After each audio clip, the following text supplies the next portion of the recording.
Hi, welcome to the channel, and today we are reviewing Maggotkin of Nurgle Battletome for Age of Sigmar, which GW have very kindly sent me free of charge for your reviewing pleasure. So, what I'm going to do is I'm going to sit and open a book and go through it more or less from start to finish and ramble about what's inside. This isn't a sort of clipped, neat, tactical summary of the book. If you want that, I'm sure there will be other better videos elsewhere on the YouTubes at the same time this comes out. Also, disclaimer, because I'm relatively new to AOS, I don't know what the second edition Battletome was like, so I may be raving on about things, and they've been there for ages. Or not. We shall see. We'll find out together, I guess. I'm also mostly an open play kind of guy. I'll do my best to go through the narrative and the match play bits. But again, if you want detail on that, probably best elsewhere. I also, whilst I haven't read every single scrap of narrative in here, so there may be bits I omit or get wrong or haven't quite picked up on yet, and a third or fourth read through will pick those up. So if I get anything wrong, or say it'd be nice if it had this, and it is actually in there, drop me a comment below so I can go, oh yeah, thanks. Sorry, right, we're 2 minutes in and I haven't said anything yet. Okay, so, shiny new Battletome. What do we have? We've got a context page, we've got some really cool artwork. Lots of horrible, I say horrible, Nurgly. They're both horrible and beautiful at the same time. So we've got a couple of pages on the Lord of Plagues, on Nurgle himself. Another nice piece of artwork with the new... Actually, it's based on what's on the cover. It's this... that's part of a wider battle scheme fighting... Is it Lumineth? Or are they humans? Hard to tell. Shiny suits of armour, blue plumes of hair, and lots of being dead.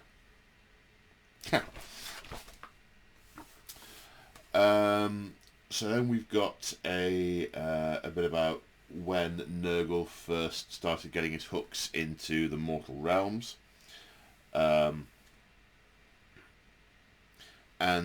the war on Gyram against the Stormcasts and the Sylvaneth, which I very much hope to do some battles with. Yes, I do, because I've got some of these. Because I've already got a load of Nurgle demons, so I only have to pick a few of these, and I got an army. Yay! To revel in decay. So then this is a... which bit was this? You see, what I should do is I should read it the day I'm actually going to ramble about it, rather than the day before. And then I open it up the next day and go, and I can't remember. No, this is the bit about the war with Nagash attempting to try and stop the what's it called? The thing that causes the necroquake. It's got a name. Necroquake. Yeah. Anyway. There's a bit about that war, which I gather is the subject of the Nagash book. It was Immortan Joe was telling me that it's Nurgle versus Nagash. So that's in my Audible library, ready to listen to that whilst I paint. Then a nice section about the Garden of Nurgle and basically what Nurgle's realm looks like in the realm of chaos. And yeah, there's some artwork. This looks like classic artwork. It looks like around... This looks like sort of mid-90s artwork. Oh no, it can't be. It can't be, because it's got the big dude on the snail in the background. Unless the big dude on the snail was always in a picture and only recently, relatively recently, became a model. Huh. But yeah, so the Garden of Nurgle is basically where he grows all his lovely pestilences and rivers of slime flow, and trees that sort of meld with rotting bodies and all that lovely Nurgly stuff. Then we've got a double page of a map of Gyram and a bit of blurb about the war with the Sylvaneth. And a nice thing where the sort of map is a sort of like a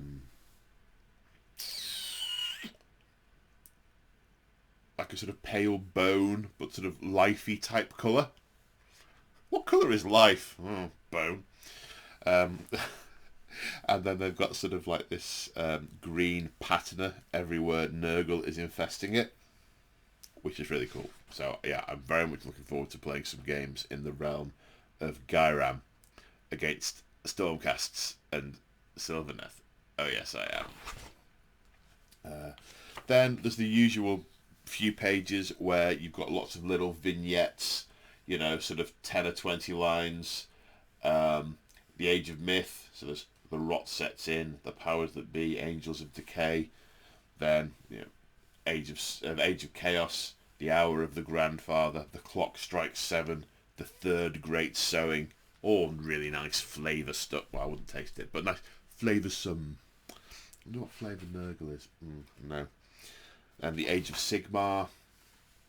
The Swarm That Walks. Something Rotten in Gyra. Placebo. Don't like the sound of that. Then there's a double page about how the infectious hosts are organised. The Plague Legions and the Rotbringer Contagiums. So it differentiates between the Demon hosts and the Mortal Followers hosts. So unsurprisingly, the Demon hosts are led by a Great Unclean One. Then they have a Rancid retinue of other Great Unclean Ones, Poxbringers, Spoilprox, Scriveners, and Sloppity Bile Pipers. And then many Talibans of Nurgle, which are basically Talibans, I think, are Horn Guys, Plague Bearers. And then sort of Beasts of Nurgle and Nurglings are sort of tangential to the big boss, I guess on the basis they just kind of hang around and just do their own thing. Then the Rotbringer Contagiums. These are basically built around cysts, and a cyst is either led by a Lord of Plagues, a Lord of Blights, or a Lord of Afflictions, supported with Harbingers or Sorcerers, and they have either Blight Kings or Putrid Blight Kings or Puscoil Blight Lords in them. But above that, it doesn't seem to be it isn't a sort of hierarchy as such, not a sort of military hierarchy. It's stacked in order of those who get the most face time from Grandfather Nurgle. So top of the pecking order is the Glottkin. So they are so respected for their connection to Nurgle, the favour that Nurgle bestows on them. They're sort of like a notch up in the hierarchy. The Glottkin say do stuff and people go, yeah, alright. Then underneath that is the Maggoth Lords, who ride littler things. The Maggoth are like riding a giant, like, distended Great Unclean One. The Maggoth Lords are like little baby ones, but they ride one each rather than 3 on 1. And then Festus the Leech Lord and Gurgot Spume. There are a couple of the special characters, and again, they're not higher militaristically. I mean, Festus the Leech Lord is an apothecary, as was, who mostly makes plagues and then goes to test them out, but so blessed is he by the Grandfather that the Lords of Plagues, Blights, and Afflictions will take notice of what he says. Then we have here Born of Despair on one page and the Children of Decay on another. So, in most books, you can pick a sub-faction for your army. So, Hammers of Sigmar, etc. He says, instantly not his mind instantly going blank. In this book, there are six to choose from, but you can either pick a demon one or a mortal one. Now, it doesn't actually matter what models you have in your army. There's no restriction over that. It's just the conceptually, it's either the demons being backed up by mortals or the mortals being backed up by demons, if that makes sense. There are the Munificent Wanderers. So these are the demon ones. The Munificent Wanderers. While all Nurgle's demons feel a constant need to spread ripe diseases, to the Munificent Wanderers this is nothing short of an all-devouring obsession. Every second not spent bringing their blessings to the mortal realms is a second wasted. Each soul that escapes their malodorous touch is a tragedy. Like a virulent malady, the Munificent Wanderers are forever spreading, unable to linger, while Nurgle's work remains incomplete. Then we have the Befouling Host. Befouling Host. Known as the Garden's Garrison, the Befouling Host are the most intractable of the Plague Legions. Like a mortal clinging to life, they are grimly accepting of the suffering, even for Nurgle's children. Accepting of suffering. Their sheer ability to endure amidst the most hazardous conditions has seen them entrusted with protecting the Grandfather's beloved garden. When not manifest in reality, the pallid demons of the host are most often found locked in battle against the servants of Nurgle's rivals at the furthermost reaches of his infernal territory, protecting the garden's borders with unearthly grit. Okay, so these guard the garden. And then the last one, the Droning Guard. Across the realms, mortal fear to hear the thrumming of a thousand rotting wings. As the skies darken and the awful buzzing intensifies, I can't read and talk today. The wise shiver at the fate that awaits them. The descent of the Droning Guard. Like slime erupting from lanced pustules, this plague legion bursts forth from the turbulent clouds, the massed flights of plague drones leading the charge. Even as the enemy gags beneath the abominable stench that precedes their arrival, the demons of the Droning Guards saw clean over their defences, and mounted plague-bearers chortling as they direct their rotflies to strike with venom-dripping stingers and filth-encrusted mandibles. Right. Flying ones. Let me guess. The Plague Drone... Well, I already know because I've looked at it. The Plague Drones, I think, if I remember rightly, are battle line in that. Now, we come on to the Children of Decay. So these are the mortal followers. The Blessed Sons. These are the ones I'm going to do.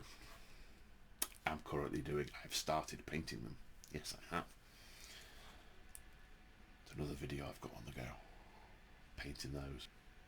What did I decide I was going to do with that? Oh, it's going up to the Members Lounge on Sunday, I think. Well, obviously, when Sunday is depends on when you watch this. It might have been 3 years ago by the time you're seeing this. Not that I imagine anyone would watch that. I digress. The Blessed Sons. The Blessed Sons are Nurgle's foremost crusaders, a realm-spanning brotherhood determined to spread their grandfather's love through conquest. They are the greatest of the Rotbringer armies, unparalleled in martial prowess and sheer numbers. Few that have attracted the Sons' fell attentions still stand. Even those that survived the onslaught of rusted blades are left in ruin, haunted by the atrocities propagated by these fanatical warriors. Then the Drowned Men. I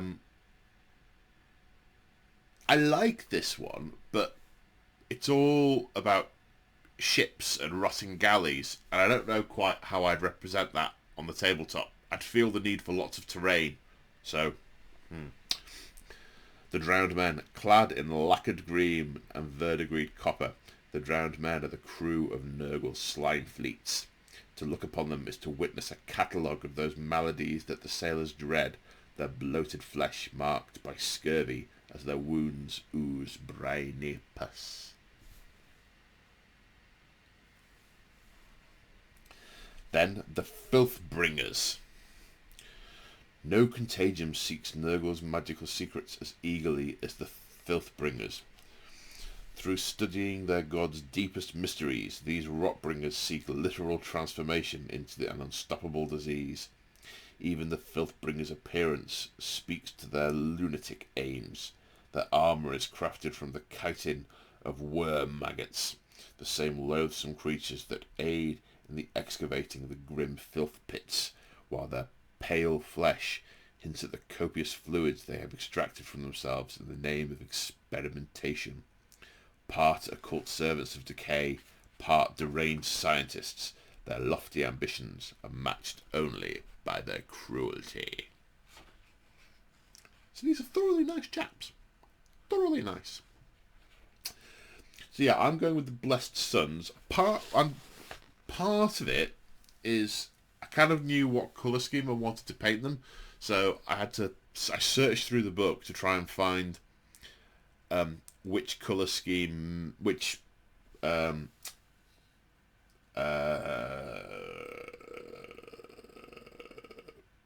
subfaction matched, and there doesn't appear to be any kind of prescription or description about what the heraldry or the colours or the original colours of these were. So I think I can just pick whichever one. Now, what there's not in here, which this is part of my disclaimer before, I might just have not found it, but I can't find anything in here about the fact that that the mortal followers are, in the novels at least, based on knightly orders and are very honourable, and they have taken knightly oaths. And I was really hoping there was a whole bunch of stuff in here about that, but I haven't been able to find anything. So if you know different, let me know. I'll see where I should be looking. But yeah, I was hoping to sort of see like knightly oaths for each order to really lean into the fact that these are real lunatics who but still have this notion of chivalry and honour. I really like that in the stories. That's absolutely how I'm going to play them. And a bit more in here about it. Then we've got Masters of Putrescence, which is a bit of blurb about Great Unclean Ones and Rotigus. Then the Propagators of Rot. So we've got it's a 2-page spread on what Poxbringers are, what Sloppity Bilepipers are, Spoilpox Scriveners, Epidemius, the Horticux Slimus, which is the big snail guy, I think. So, which is good. Yeah, bit of blurb, so I know what each one's meant to be doing. And then the Malignant Menagerie. Same deal, but with Plague Bearers, Beasts, Plague Drones, Nurglings. So Plague Bearers, first sentence or so. The foot soldiers of Nurgle's legions. Plague Bearers among the most foul of all demons. Beast of Nurgle. Even the most accomplished scholars in the demon world would struggle to capture the full foulness of a Beast of Nurgle. Yee.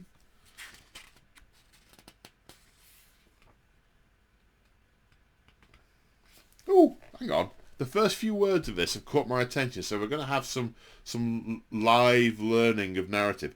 Plague Drones. Should a Beast of Nurgle be rebuffed too many times, a canker of resentment will germinate in them. On banishment back to the garden, they will fall into a deep depression, flopping down with a resigned sigh.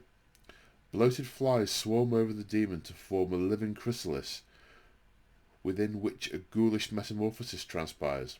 When the cocoon bursts, what emerges is a creature consumed by malice and vengeance, a rot fly. These airborne horrors are ridden by especially haughty plague bearers, forming shock cavalry known as Plague Drones. So, looking back to Beast of Nurgle, despite this, Beast of Nurgle are inordinately affectionate creatures. They crave attention and cannot help but to cover newcomers in their acidic slobber as a means of greeting. A fact that does not trouble Nurgle's demons, but leaves mortals in shrieking agony as they are first paralysed and then slowly melted by the slime. Devoid of any spark of cruelty, beasts cannot discern their new playmates' howls from yells of enthusiasm. Their delight is only checked when the mortals turn still and boring. Yet as soon as the Beast of Nurgle spot new potential friends, they let out a gargle of joy and bound off to make their introductions once more. I love Beasts of Nurgle. I think they're great. They're just like evil, diseased puppies. But if they get sad, they turn into malicious rotflies. Ha! Ha! Then a double page about the Maggotkin. Bit of artwork, bit of background. The Exalted Lords of Entropy. So this is well, what were they called? The Maggoth.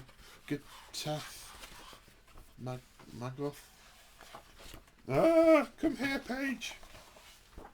Not enough hands. The Maggoth Lords. One each about the Maggoth Lords. Section here about Clan Pestilens, the Skaven, and yeah, how they often work. Well, I say work alongside. They collectively form a sort of Nurgle horde alongside. You know, like attracts like, and they go into war together. There's rules in here for including Clan Pestilens in your army, which is really cool. I'll get on to that in a bit. Blurb about Lord of Plagues, what the Lord of Plagues are, what the Lord of Plagues is. Then another thing called the Carnival of Corruption for all the other characters. Lords of Afflictions, Lords of Blight, Gorgot Spume, the Harbingers of Decay, Rockbringer Sorcerers, and Festus the Leech Lord. There's a sort of about each one, which is cool.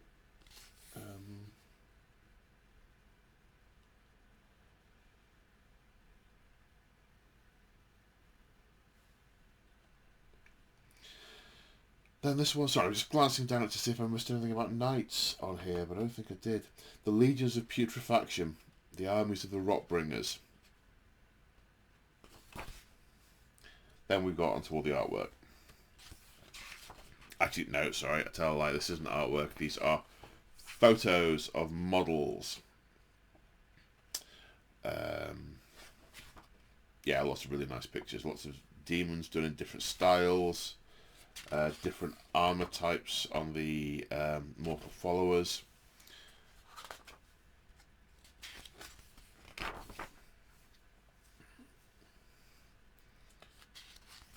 There's a nice sort of diorama here of them fighting the Caradon Overlords. Then one here where they're fighting Gloomspite Gits and Squigs.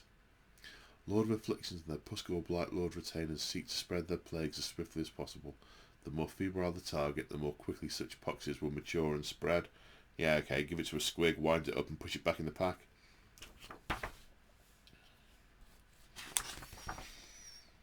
Okay, then we have a 2-page on painting, which I like in the Battletomes, but it's only 2 pages. There's more in other Battletomes I've seen, significantly more. There's like 4 different armour types. There's like a sort of rotten bone, there's a verdigreed copper, a sort of dark green lacquer, and then a sort of regular green, different styles of plague swords, how to paint rust, demon skin, sorry, green skin, grey skin, then boils and entrails and things, but how to paint those, which is all lovely.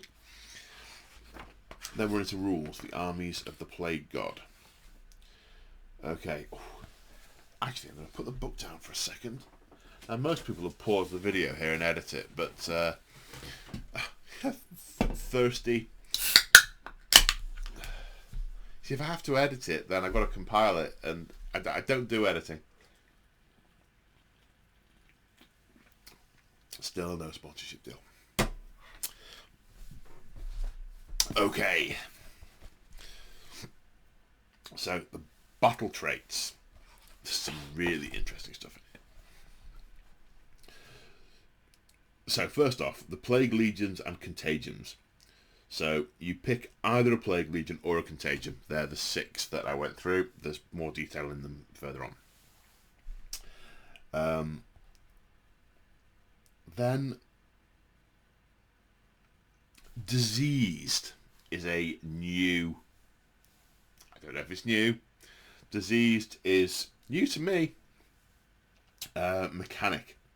So at the end of the movement phase and at the end of the combat phase, an enemy unit gains a disease point if they are within 3 inches of any friendly Maggotkin of Nurgle units. There are other ways to give them disease points, but that's the general one.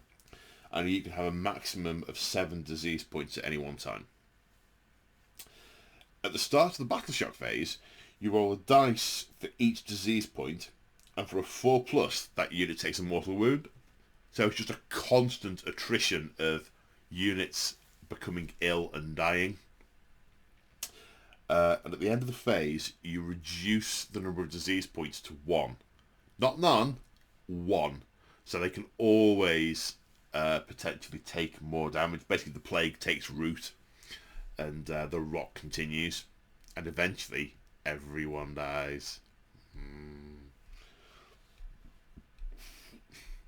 So in then diseased weapons.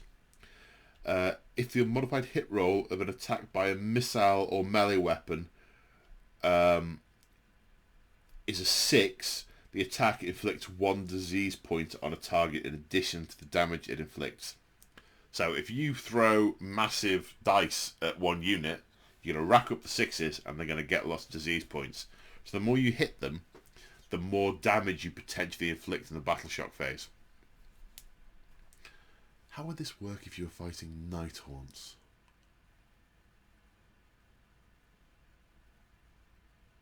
Maybe some kind of soul rot. Come back to that. Then I think on healing disease points. So any abilities that you've got that allow you to heal units, basically instead of healing a wound, you can take a disease point off them. So you can get them back to 0 by healing them, which I like. It's nice. I like that. Then Legions of Chaos. Don't know if this is new, but this made my eyes spin and go, wow! So a Maggotkin of Nurgle army can include coalition units. Now, coalition units are ignored when determining if the units are from a single faction. The coalition units can't be generals, but they're not allied units, so the limitations that apply to allied units do not apply to them. This means that contagion units can be given one of your army's enhancements as long as they have the correct keywords and are of the correct unit type to receive it. So basically, you still count as one army. The Legions of Chaos.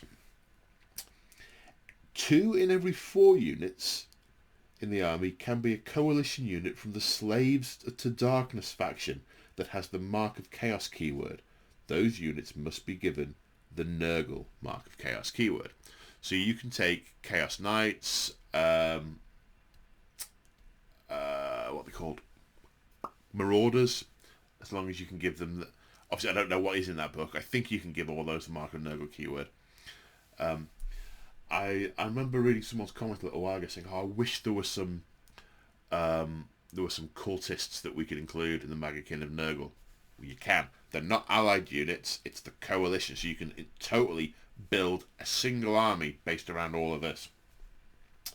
Then, 1 for every 4 units in the army can be a coalition unit from the Skaven faction that has the Clan Pestilence keyword. And then 1 in every 4 units in the army can be a coalition unit from the Beasts of Chaos faction that does not have the Tzeentch keyword. Those units gain the Nurgle keyword. So you can take Beastmen.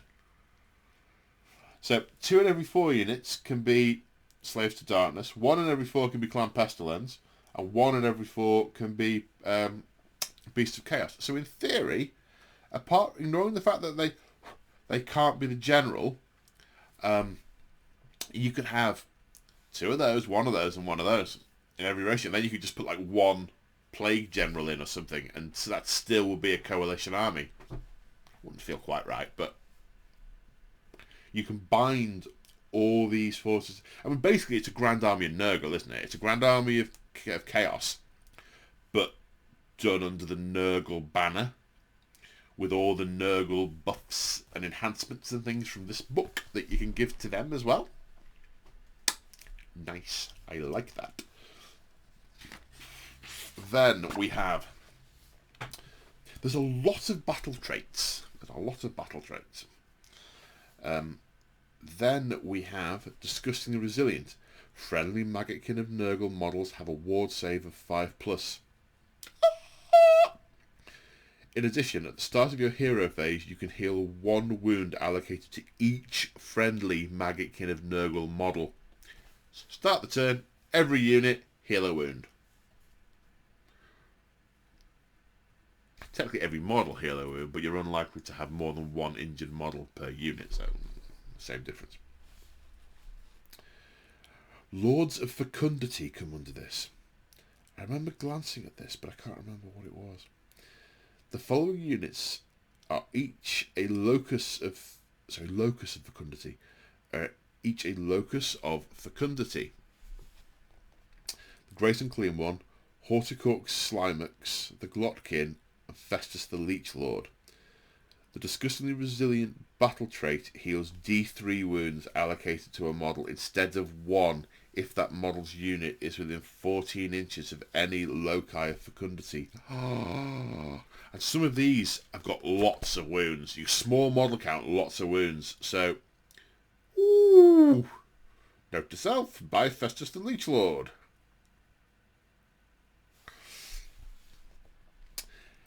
And then Summoning Demons of Nurgle. Again, you're going to be fed up with me saying this. Don't know if this is new, but it's cool. You can summon Nurgle demons and fecundant Gnarlmaws to the battlefield if you have enough contagion points. At the start of your hero phase, you receive 3 contagion points if there are friendly Maggotkin of Nurgle units within your territory, and 3 points if there are friendly Maggotkin of Nurgle units within your opponent's territory. You receive an extra CP if there are no enemy models in the territory that you're receiving points from. So, potentially there's up to 8 points per battle round there. In your hero phase. If you have any points spent at the end of your movement phase, you can summon 1 unit or terrain feature from the list below and add it to your army. Units must be more than 9 inches from enemy units, more than within 7 inches of the friendly Maggotkin hero. Blah, blah, blah, blah, blah. Bit more stuff about that. So the list is a Spoilpox Scrivener, 7 points. Sloppity Pilepiper, 7 points. Nurgling Swarm with 3 models, 8 points. Fecundant Gnarlmaw, 9 points. Beast of Nurgle with unit with 1 model, 10 points. Poxbringer, 12 points. Plague Bearers with 10 models, 14 points. Plague Drones with 3 models, 18 points. Great Unclean One, 30 points. I'll just let that sink in. So you're in turn 2. Chances are you've got 8 points from being in your territory for a couple of turns. Then you're going to get to maybe turn 3. Then you can start to potentially bring in some heavy stuff. I mean, you go, oh, Great Unclean One, but in reality, you're very unlikely to accrue 30 points. More likely to bring him in at the end when your entire opponent's army's rotted away and it's just really thematic and sort of, oh god, what do I do now? It's like, yeah, you die. Thematic, I think, rather than effective, but I like that. It's a little, on the face of it, it's really gross. I can't remember. I think there are some abilities that give more contagion points, but I don't think there's a huge number. But it basically gives you like 1, maybe 2 free reinforcement units in like turn 3, 4, or 5, which I like. I like demons spontaneously appearing, being summoned. I think it's cool. I hope there is something like this with the 40k demons. That'd be great. They wouldn't. this doesn't speak to competitive play, so that wouldn't happen, I don't think. But anyway, I digress. We're not 40k'ing, we're AOSing. Then, yet another battle trait, yet another one. The cycle of corruption. So at the start of battle round 1, so what you've got here, there's like a little, I don't want to say circle, because it's not a circle. Almost like a clock face with like 7 orbs on it, and in each of those orbs there's a number. Well, one of them doesn't have a number, but ignore that. They've each got a number and a description. At the start of the first battle round, before determining who has first turn, you roll a dice, and that number is the cycle of corruption that you're on. This is the whole sort of, death decay goes in cycles. I love that. And so you go to that number, and then at the start of each battle round, the cycle advances to the next stage on the clock face. So, for instance, you roll a 3, the burgeoning. At the start of your hero phase, roll a number of dice equal to the number of the current battle round. For each 4+, you receive an extra contagion point. Okay, so that's a way of getting contagion points. So you have that in one round, and it's all randomness. Then it moves on. In the next round, Plague of Misery. Heroes that do not have the Nurgle keyword cannot carry out heroic actions or issue rally or inspiring presence commands. Oh, that's massive. Oh no, it's not massive. Cannot do heroic actions, so they can't generate command points, dispel spells,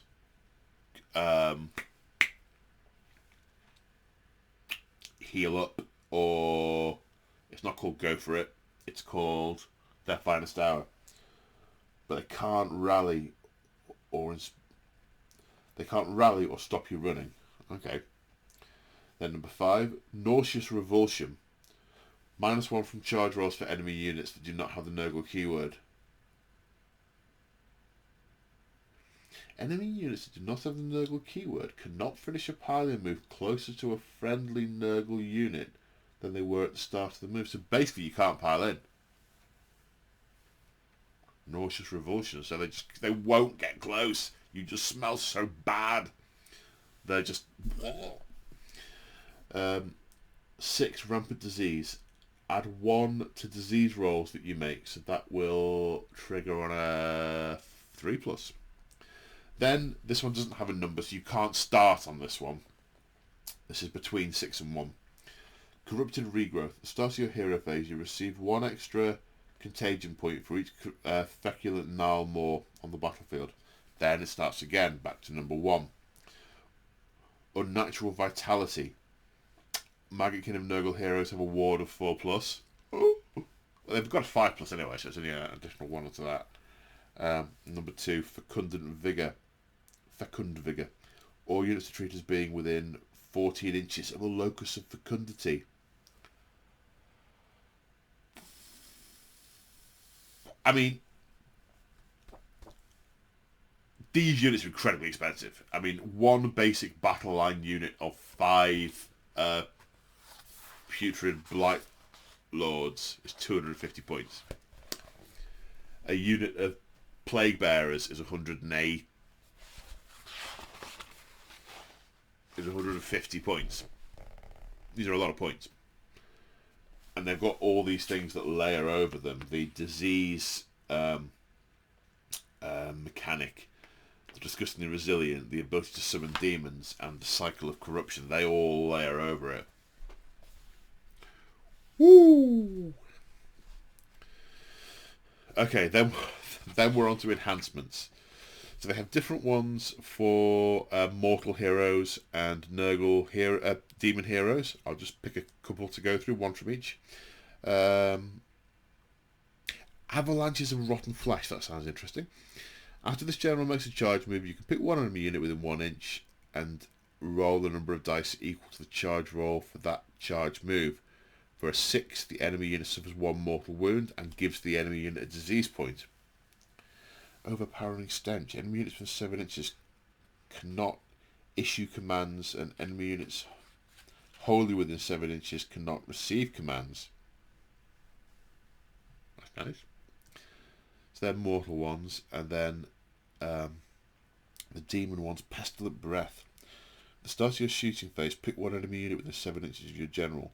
Roll 1 dice for each model that's within 7 inches of this general. On a 5+, each unit takes a mortal wound. So if you're playing against a horde army, artifacts of power. One moment, talking.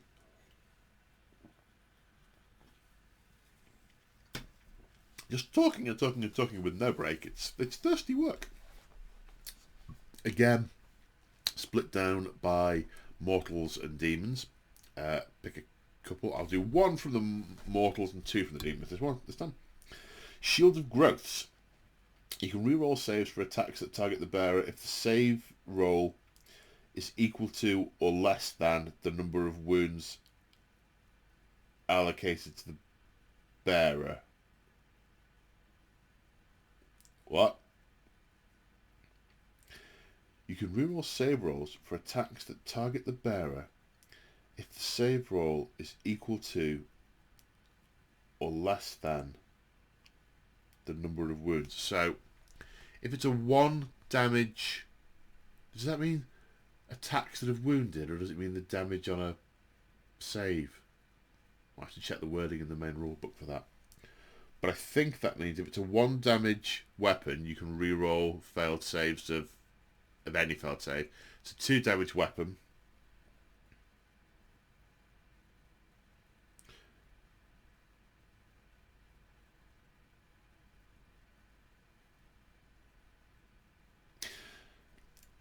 The description of this is interesting. Well, the narrative. This revolting shield is fashioned from diseased Troggoth flesh grown around a frame of rusted iron.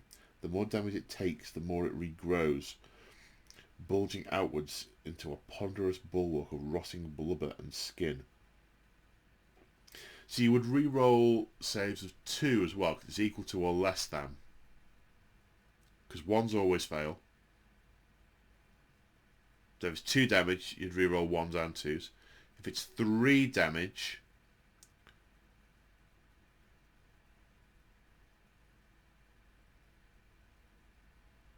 no, that can't be right.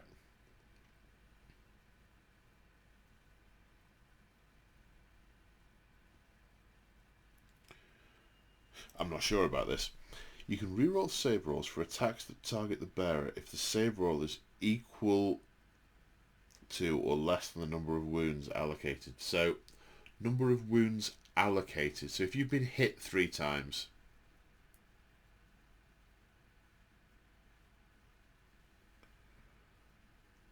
okay, so the more damage it takes, the more it regrows. So on that basis, if you only take a little damage, so you've been hit once, you can reroll 1s, but not 2s and 3s. If you've been hit twice, you can reroll 2. Gotta park that. I need a rule book to check that. I need to work out what step in the sequence it's referring to. Let's pick a different one. The Split Horn Helm. The bearer has a disgustingly resilient ward save of 4+. Much easier. Right, the demon ones. Nurgle's Nail. Pick one of the bearer's melee weapons. Attacks made with that weapon inflict 1 disease point on the target on an unmodified hit roll of 5 or 6. I said I'd do 2 of those. The Witherstave. Add 1 to disease rolls for enemy units that are within 7 inches of the bearer. Right, okay, so there's a whole bunch of ways you can rack up the disease with various different enhancements and artifacts of power. Spell Lords. Again, mortal, demon. Let's pick one of the mortal ones to have a look at. Gift of Disease. Gift of Disease is a spell casting value of 6, range 21. Pick an enemy unit. Give that unit and each other enemy unit within 7 inches 1 disease point. Oh. Plague Squall. Casting value of 6, roll 7 dice. For each 6, you can pick one different enemy unit that's visible to the caster and give that unit a disease point. A lot of it's about racking up the disease points.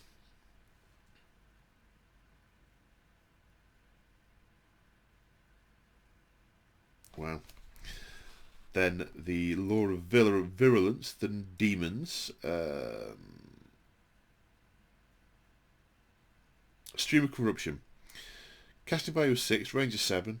Pick one enemy unit in range and roll 1 dice for each model in that unit. On a 5+, suffers a mortal wound.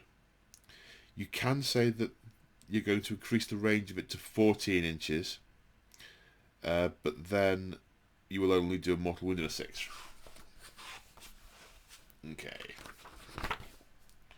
Right, now we've got the rules for the Plague Legions and the Contagiums. The Munificent Wanderers, so the Plague Legions first, I think. If an enemy unit is within 3 inches of a friendly Munificent Wanderer Plague Bearer host that has 10 or more models, it receives 2 disease points instead of 1. Okay? Befouling Host. A Befouling Host army that has a Demon General can include 2 Fecundant Gnarlmaws instead of 1. Set up the second one, blah blah blah. Okay, so these are the Gardeners, so you can have 2 trees. Makes sense. The Drone Guard. Subtract 1 from hit rolls for attacks that target friendly Plague Drone units in the first battle round. In the first battle round in which they were set up. And if I remember rightly, yeah, Plague Drones, Battle Line and a Droning Guard army.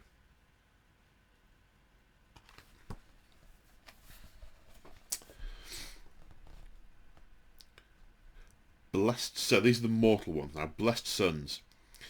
If a friendly Blessed Son's mortal model is slain within 1 inch of an enemy unit, before removing the model, pick one enemy unit within an inch and roll a number of dice equal to the wounds characteristic of the model. For each 6, give that enemy a disease point. Okay, so if it's mortal followers. So if you've got a Lord of Afflictions that has 8 wounds, dies, roll 8 dice, and for each 6 you give an extra disease point. Even in death, I still serve. No, that's not right. The Drowned Men. After deployment, but before the first battle round, you can move each friendly Drowned Men, Lord of Afflictions, and Puscoil Blight Lord unit up to 8 inches. Ooh! Then the Filth Bringers. You can include Rot Covens in your army. See page 104. Don't recall seeing that. Maybe it must have missed that. To start the hero phase, you can pick a wizard from each Rot Coven in your army, adding 1 to the casting, unbinding and dispelling rolls for that wizard that phase. Add 2 instead of 1 if the wizard is within 3 inches of another wizard from the coven. Add 3 instead of 1 if it's within 3 inches of 2. Okay, stick 3 sorcerers together, they get harder. Gotcha. Right, now we're into the Path to Glory stuff. Blighted Landscape. So there's some special rules for the Blighted Landscape. Tearing Down the Garden. Alright, so if you lose... Okay, I don't know enough about Path to Glory to go through this. I'm sorry. There's a name generator, which I quite like. There's a series of quests in a nice little Nurgle triptych picture. I don't know if they're... if quest is a general Path to Glory thing, or if it's specific to this. Table of Veteran Abilities. Boon of Virulence. This unit can use this veteran ability once per battle at the start of the combat phase, but it does so until the end of the phase. Each attack made with a melee weapon by this unit inflicts 1 disease point on the target on a 5 or 6 instead of a 6. Okay. Some stuff about territories. Battle Plan. Seeds of Corruption. Encroaching Corruption. Then some war scrolls. So there's a Plague Legion war scroll, and holding the book, it hurts my arm. Plague Legion war scrolls and Contagium war scrolls. So the Plague Legion, the Overlord, 1 Great and Clean 1. The Rancid Retinue, 0 to 3 Great and Clean 1s, 3 to 9 Heralds of Nurgle. And the Taliban, 1 to 3 Heralds of Nurgle, 4 to 7 Plague Bearer hosts or Plague Drone units in any combination, 0 to 3 Nurgling Swarms or Beasts of Nurgle in any combination. Abilities. Start your hero phase, roll a d3, pick a number of different enemy units equal to the roll. Each enemy unit you pick must be within 3 inches of a different unit from this battalion. Give that enemy unit 1 disease point. Okay. Now these, of course, can be used in open play as well. They're open play and Path to Glory. Okay, the Contagium. There's the Overlord, 1 Maggotkin of Nurgle mortal hero, 0 to 1 Rotbringers, 0 to 1 Harbingers of Decay. The Affiliation. The Affliction Assist. 1 Lord of Afflictions, 0 to 3 Pusgoyle Blightlord units. A Blight Assist, 1 Lord of Blights, 0 to 1 Rotbringer Sorcerer, 0 to 1 Harbinger of Decay, 0 to 3 Putrid Blight King units. And then the Plague Assist. 1 Lord of Plagues, 0 to 1 Rotbringer, 0 to 1 Harbinger, 0 to 3 Putrid Blight King units. And the ability. Each time an enemy is destroyed by an attack made in the combat phase from this battalion, you receive a contagion point. Ooh! Ooh! Oh, unit, not model. Okay, sorry. Panic over. Okay, every time you kill a unit, you get a contagion point. That's a way of racking up a few more contagion points to summon something in a later game turn. Right, match play. Grand strategies. Tend the Garden. When the battle ends, you complete this grand strategy if there are no enemy units within 3 inches of any fecundant Gnarlmaws in your army, and if there is a fecundant Gnarlmaw in your army wholly within your opponent's territory. Right, okay, so you want to... Oh, so if you're the Gardeners, you get a couple in your zone, and then you summon one into their zone. Territory. Spread rampant disease. When the battle ends, you complete this grand strategy if every enemy unit on the battlefield has at least 1 disease point. Oh, I like that. Well, you haven't got any ability to heal, you say? Oh dear. Yeah. Corrupt Arcane Nexus. When the battle ends, you complete this grand strategy if a friendly Maggotkin of Nurgle wizard is within 3 inches of the centre of the battlefield and no enemy units within 6 inches of the centre. And Blessed Desecration. You can pick this grand strategy only if the model picked to be your general has the mortal keyword. If you do, after deployment, pick 1 terrain feature that is wholly within enemy territory. If no terrain features are wholly within enemy territory, you can pick a terrain feature. When the battle ends, you complete this grand strategy if you control that terrain feature. Blessed Desecration. Alright, pick a building, mess it up. Sort of puke on the steps or something. Battle Tactics. Feed the Maggots. You complete this tactic if at least 7 enemy models have been slain by disease rolls this turn. Glory to the Grandfather. You complete this tactic at the end of the turn if more enemy units than friendly units are destroyed. Sudden Domination. You complete this tactic if you summon a Great and Clean one to the battlefield during this turn, and it is within 3 inches of an objective that you control in your opponent's territory at the end of the turn. Wow. There's a couple more. Won't go through them all. Core Battalions.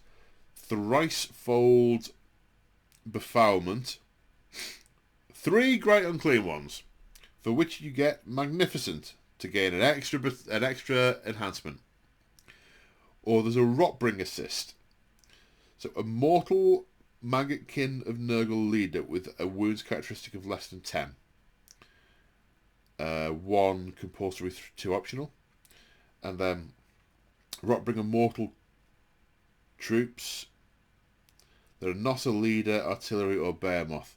3 compulsory, 3 optional, and that gives you unified for 1 drop deployment.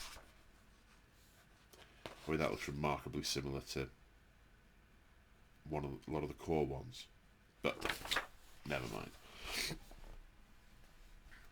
Okay, then we're into the scrolls. I'm not going to go through them all in detail. I'll pick out some stuff as I go through. So there's Aeronautica, the Great Unclean one. The Great Unclean one is 495 points. They couldn't have rounded it up. It has 18 wounds with a 4+ save, and of course they'll have a 5+ ward save. It's a 2-spell wizard.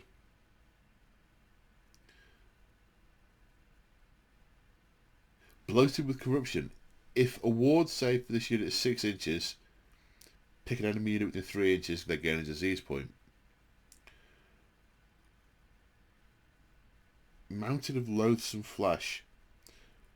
Instead of a monstrous rampage, roll this on a 2+, consult the table, based on the number of wounds you've got left, does 4, 3, 2 or 1 mortal wound.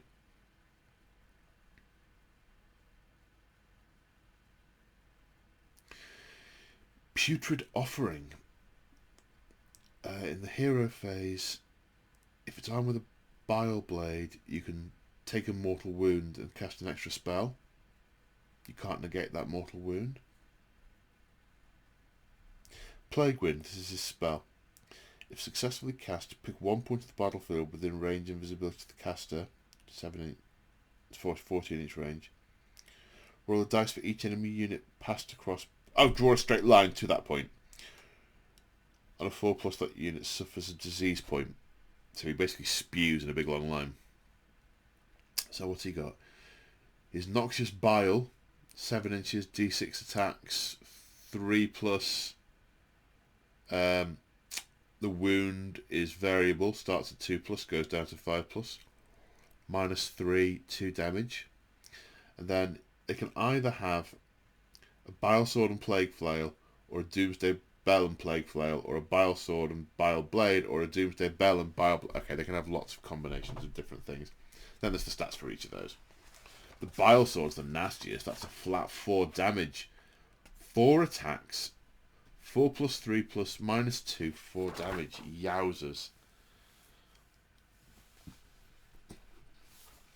Okay, Poxbringer. 5 wounds, 4+ save. Captain of the Talibans. The combat phase, when you pick this unit to fight for the first time, pick 1 friendly Plaguebearer host unit that's not yet fought. That unit and the Plaguebearer host can fight one after the other in an order of your choice. Okay, so you basically skip as long you skip your opponent's turn. Eruptive Infestation is a spell. Cast on a 6. Enemy unit within 3 inches. They take D3 mortal wounds. Plague Bearers have 2 wounds each. 6+ save, but of course they have the 5+ ward. Standard Bearer.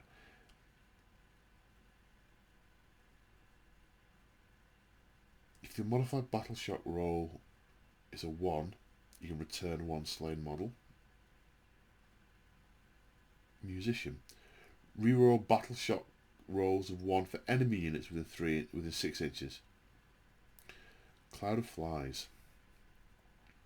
Subtract 1 from hit rolls with missile weapons that target the unit if it has 5 or more models.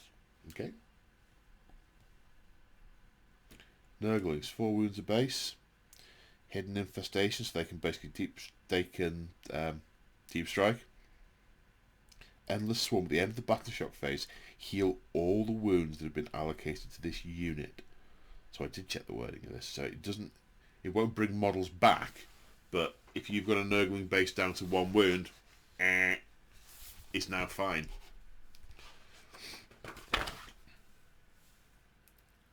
Plague Drones. Death's Head. 7-inch range. Attacks C below. Where are we? The attack's characteristic of a Death's Head is equal to the number of models in the target unit to a maximum of 7. 3+3+, no rend, 1 damage.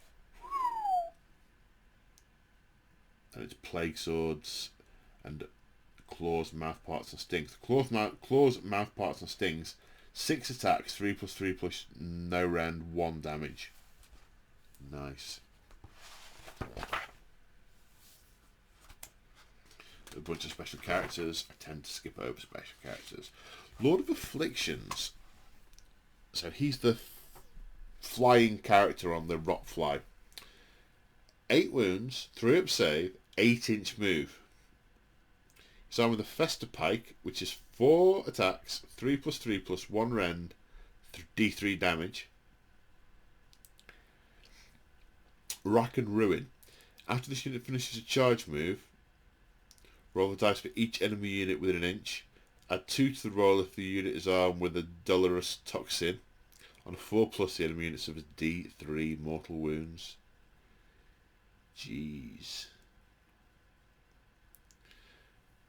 The unit's Rotfly is armed with claws, mouth parts and sting. It can also be armed with a Dolorous Toxin. The Swarm descends. Basically, you can put this guy and up to 2 units of Puscoil Blightlords and Plague Drones in any combination into reserve and drop them in more than 9 inches away, as long as they're all together. And they can have a thing called an Incubatch, which in the narrative, it sounds like they really go off on one when they do this, and they have to pay lots of penance to Nurgle. And I infer that's because it's so horrible it can actually kill Nurgle followers. So units within 3 inches and a 2 up suffers a mortal wound. Nurgle models suffer a mortal wound and a 6 up. That's the sort of big corpse he's holding out in front of him.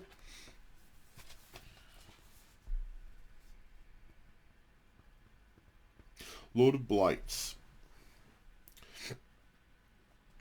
At the start of your shooting phase, so this is Munificent Bounty. At the start of your shooting phase, you can pick a friendly Blight King's model within 7 inches. That model can shoot using the thrice ripened Death's Head missile weapons. Basically, this guy makes lots of Orid grenades and hands them out. And it's the same thing where it's a number of attacks equals the size of the unit.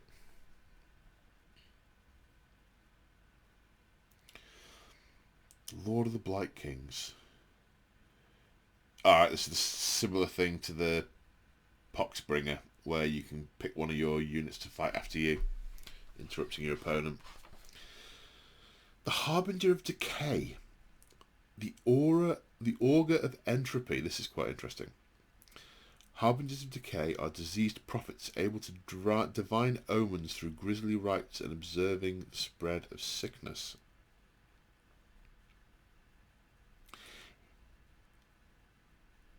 If any friendly units with this ability are within 7 inches of your general at the start of the first battle round, you receive D3 extra command points.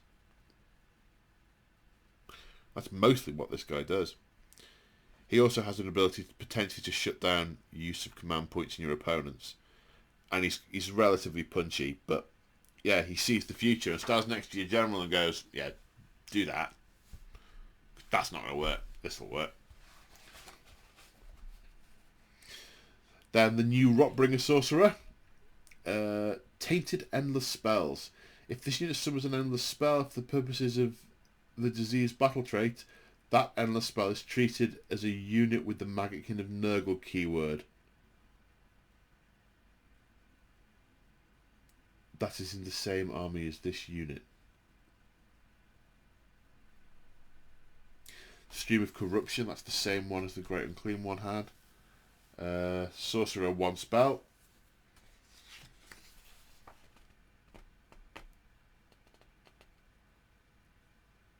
Lord of Plagues.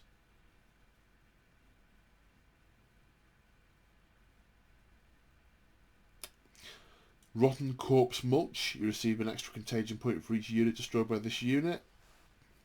Lord of the Blight Kings. This is the come fight with an extra unit, interrupt your opponent.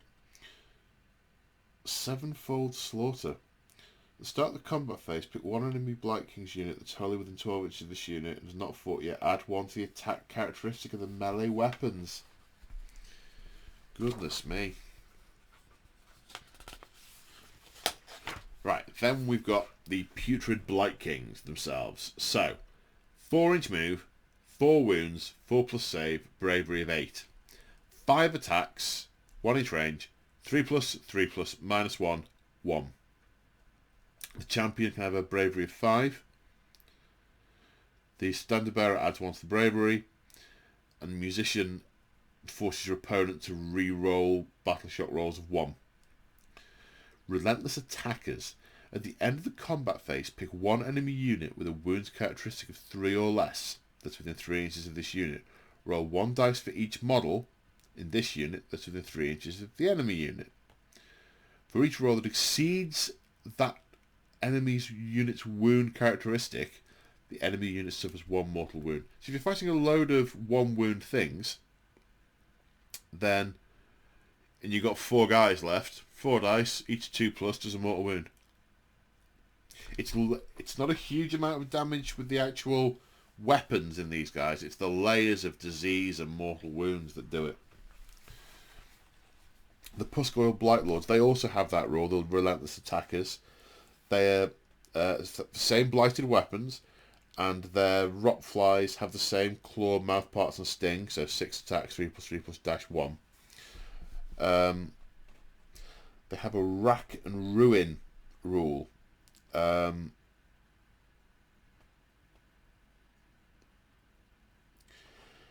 After a model in this unit finishes a charge move, roll 1 dice for each enemy unit within an inch. Add 2 to the roll if it's armed with a Dolatrous Toxin. On a 4+, the enemy unit suffers D3 mortal wounds. If this unit has more than 1 model, roll to determine if the mortal wounds are identified after each model finishes its charge move. But do not allocate mortal wounds until... Alright, that's just a shenanigans thing. Then the Fecundant Blightmoor.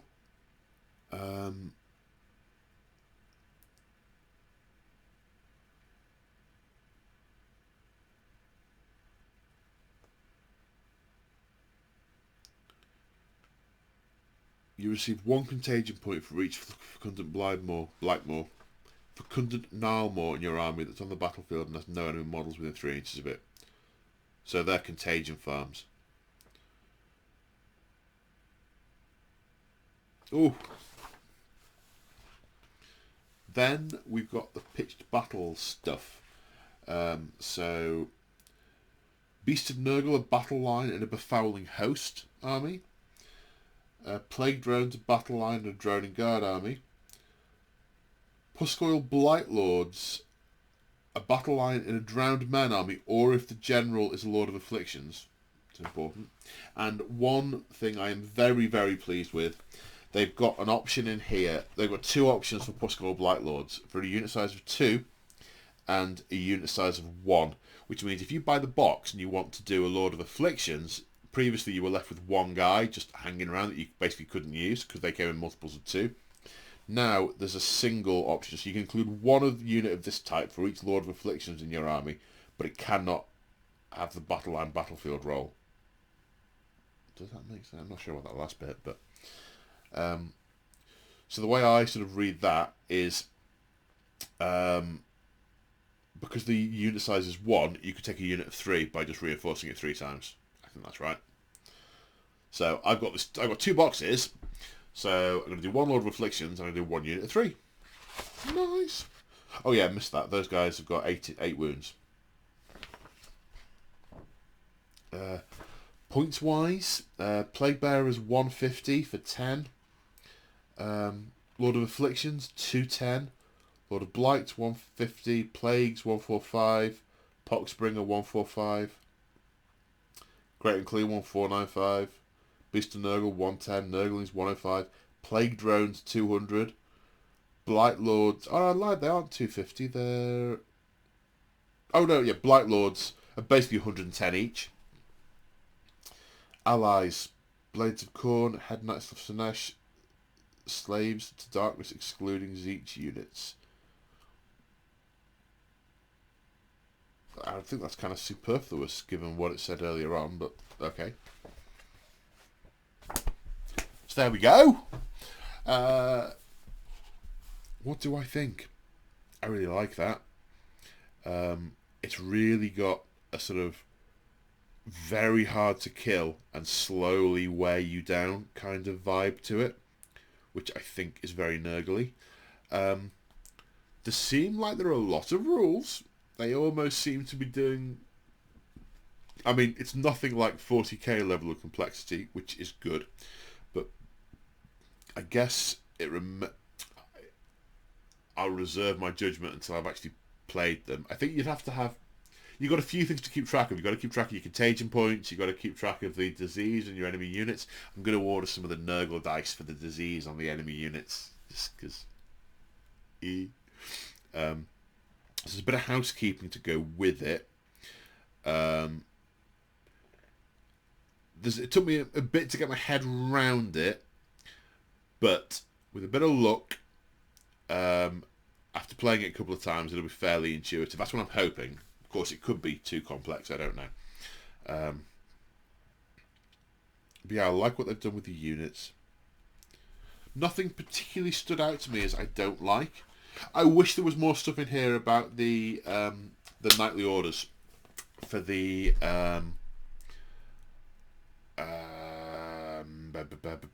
mortal stuff, but I can always write that in myself or infer it from the narrative books. So yeah, I would have liked if the mortal followers, if their special rules were actually based on the knightly order that they come from, rather than something that seems reasonably arbitrary.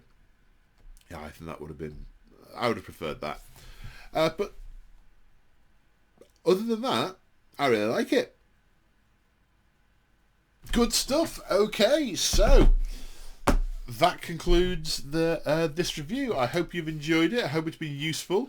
As ever, it's taken over an hour to just sit and go, oh, what about this bit? What about that bit? Oh, I like that. Thank you to everyone who... come on, Bright Dicey. I haven't thought this bit through in my head, so it's going all... no, standard end of video stuff. Thank you to everyone who follows my channel, likes, subscribes, all that good stuff. Thank you to my channel members who are helping support the hobby dream, and they get to enjoy the extra battle reports and painting videos and hobby vlogs and all that good stuff. If you're interested in supporting me, the blurb, in the description below, details about various channel memberships, affiliate links to the likes of Element Games, and all that good stuff. Anyway, I am rambling without purpose now, so I will simply confine myself to saying I hope you enjoyed that, and happy Nurgling. Bye for now. How'd you turn this off then?